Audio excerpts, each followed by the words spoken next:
শনিবার দিন সকাল সকাল তাড়াতাড়ি করে পুজো করে চান করে ফ্রেশ হয়ে রেডি হয়ে বেরিয়ে পড়লাম আমি আর আমার মেয়ে হাওড়া ময়দানের উদ্দেশ্যে। সেখানে একটা সারপ্রাইজ পার্টির প্ল্যান আছে। রাজস্থান থেকে যে বোনপো এসেছে তার জন্মদিন তো ছিল ওই দিনই, কিন্তু সেটার বাড়িতে সেলিব্রেট হয়েছে রবিবার দিন, তো সেই দিনটা কি ওকে নিরাশ করা যায়? যার কারণে ওর মা আর আমি দুজনে মিলে এই প্ল্যানটা করেছিলাম। ও তো দেখেই অবাক আর তার উপর খুশিও হয়েছিল।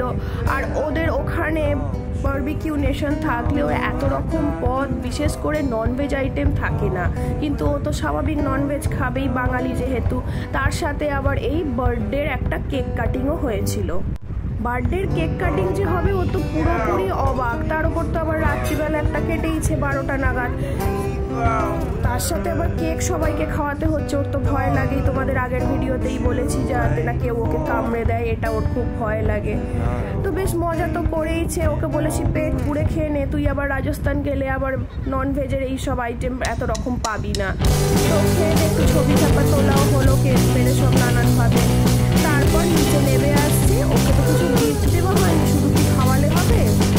ওর মা ওর জন্য রিলায়েন্স থেকে একটা জামা কাপড়ের সেট কিনে নিল, আর আমি তো জামা দেবো না, কেন কি আবার পুজোয় জামা দেবো, গরমে এসেছিল তখনই জামা দিয়েছি, যার কারণে বললাম চল চলে যাচ্ছে যাই ওখান থেকে জুতোর কালেকশনটা দেখার জন্য। ওর মা ওদের ওখানে সিলেবাস থাকলেও এত স্টক বা ভেরিয়েশন নেই, যার কারণে বললো ঠিক আছে ওর জন্য একটা জুতো কিনে নিলাম। তো সেই জুতোটা তোমাদের পরের ভিডিও দেখিয়ে দেবো। সত্যি এখন এই সিলেবাস